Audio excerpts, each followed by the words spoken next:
Inter విద్యార్థులకు మార్చి 30వ తేదీ నుంచి తెలంగాణ ఇంటర్ బోర్డు సెలవులు ప్రకటించింది. అయినా శ్రీ చైతన్య విద్యా సంస్థలు ఇంటర్ బోర్డు ఆదేశాలను పట్టించుకోవడం లేదు. స్పెషల్ క్లాసుల పేరుతో శ్రీ చైతన్య విద్యా సంస్థలు విద్యార్థులను కాలేజీకి రప్పిస్తున్నాయి. ఇప్పటికే నగరంలో వందల సంఖ్యలో పర్మిషన్ లేని బ్రాంచ్లను నడిపిస్తున్నారని ఆరోపణలున్నాయి.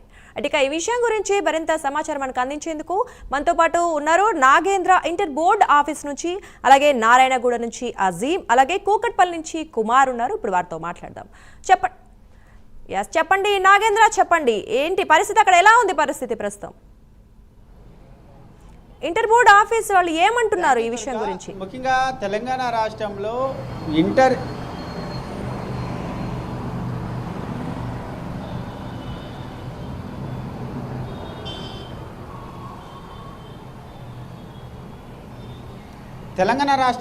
ఇంటర్ విద్యార్థులకి ఎగ్జామ్స్ కంప్లీట్ అయిన తర్వాత కొన్ని ప్రైవేట్ సంస్థలు, అంటే దాంట్లో ప్రధానంగా శ్రీ చైతన్యకి సంబంధించినటువంటి విద్యా సంస్థలన్నీ కూడా ఇంటర్ కంప్లీట్ అయినటువంటి విద్యార్థులందరినీ కూడా స్పెషల్ క్లాసుల పేరుతో మొత్తం క్లాస్ రూమ్లో బంధిస్తున్నటువంటి పరిస్థితి ఉంది. ప్రస్తుతం మనం నగరంలో ఇప్పటికే అనేక శ్రీ చైతన్య కళాశాలలకు సంబంధించినటువంటి కళాశాలల వద్దకు వెళ్ళడం జరిగింది. అక్కడ ఉన్నటువంటి పరిస్థితులను కూడా ఇప్పటి వరకు కూడా వివరిస్తూ వచ్చాం. ముఖ్యంగా ఇంటర్ విద్యార్థులకు సంబంధించి ఎగ్జామ్స్ కంప్లీట్ అయినప్పటికీ వారికి స్పెషల్ క్లాసుల పేరిట వారందరినీ కూడా కాలేజీలకు పిలిపించుకొని మరి ఆ స్పెషల్ క్లాసులు చెప్తున్నటువంటి పరిస్థితి అయితే కనిపిస్తుంది. ముఖ్యంగా ఒకవైపు నగరంలో శ్రీ చైతన్యకి సంబంధించినటువంటి వందల సంఖ్యలో పర్మిషన్ లేనటువంటి కాలేజీలను బ్రాంచ్లను నడిపిస్తున్నటువంటి పరిస్థితి ఉంది. దాంతోపాటు మరొకవైపు ఇంటర్మీడియట్ బోర్డు తాజాగా ఇంటర్మీడియట్కి సంబంధించినటువంటి సెక్రటరీ కూడా తాజాగా ఒక సర్క్యులర్ జారీ చేయడం జరిగింది. ముఖ్యంగా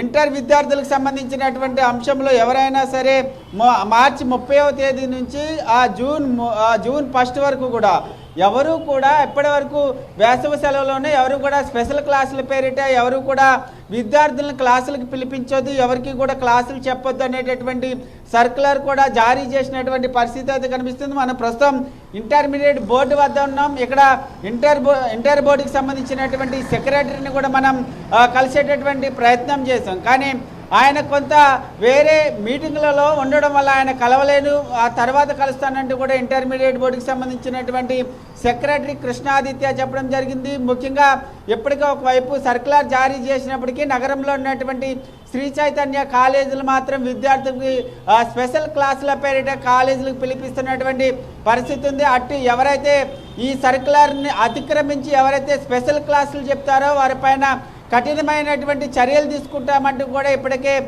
కృష్ణాదిత్య చెప్పడం జరిగింది. మరొకవైపు నగరంలో మాత్రం ఇప్పటి వరకు ఎన్ని కాలేజీలు శ్రీ చైతన్యకు సంబంధించినటువంటి ఎన్ని కాలేజీలు మనం పరిశీలించినప్పటికీ ప్రతి కాలేజీలో కూడా విద్యార్థులు ఇంటర్ చదివి ఇంటర్ ఎగ్జామ్స్ కంప్లీట్ అయినటువంటి వారందరినీ కూడా స్పెషల్ క్లాసులు అంటూ అదేవిధంగా ఇతర కోచింగ్ అంటూ కూడా వారందరినీ కాలేజీలకి స్కూల్స్కి కూడా పిలుస్తున్నటువంటి పరిస్థితి. మరి దీనిపైన ఇంటర్ బోర్డుకి సంబంధించినటువంటి సెక్రటరీ కానీ ఇంటర్ బోర్డు ఎటువంటి చర్యలు తీసుకుంటుంది? ఎందుకంటే ఒకవైపు నగరంలో ఉన్నటువంటి చాలా కాలేజీలకి పర్మిషన్ లేవు, పర్మిషన్ లేకుండానే వారందరూ బ్రాంచ్లు నడిపిస్తున్నటువంటి పరిస్థితి ఉంది. ముఖ్యంగా ఏదైనా కాలేజ్ కానీ స్కూల్స్ కానీ రన్ చేయాలంటే దానికి ఆట స్థలంతో పాటు ఫైర్ సేఫ్టీకి సంబంధించినటువంటి అన్ని అనుమతులు కూడా ఉండాలి. కానీ ఏ కాలేజీకి కూడా శ్రీ చైతన్య బ్రాంచ్లకి ఏ కాలేజీకి కూడా ఆట స్థలం కానీ అదేవిధంగా ఎటువంటి ఫైర్ సేఫ్టీకి సంబంధించినటువంటి పర్మిషన్లు ఉండడం లేదు. అయినా సరే వాళ్ళు కాలేజీలు రన్ చేస్తున్నటువంటి పరిస్థితి.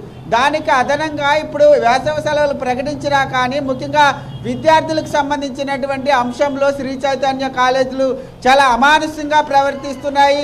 సెలవులు ప్రకటించినా కానీ వారిని కళాశాలకు పిలిపించడం, అదేవిధంగా ఎంసెట్ కోచింగ్ అంటూ కూడా వారికి అదనపు క్లాసులు చెప్తున్నటువంటి పరిస్థితి కనిపిస్తుంది.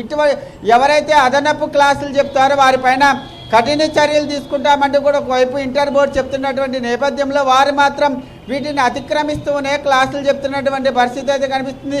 ఇదే అంశాన్ని మనం ఇంటర్ బోర్డు సెక్రటరీకి తెలిపేటటువంటి ప్రయత్నం చేద్దాం. తెలిసిన తర్వాత వాళ్ళు ఎటువంటి చర్యలు తీసుకుంటారు శ్రీ చైతన్య సంస్థల పైన అన్నది మాత్రం చూడాల్సినటువంటి అంశంగా అయితే కనబడుతుందని చెప్పాలి. దుర్గా.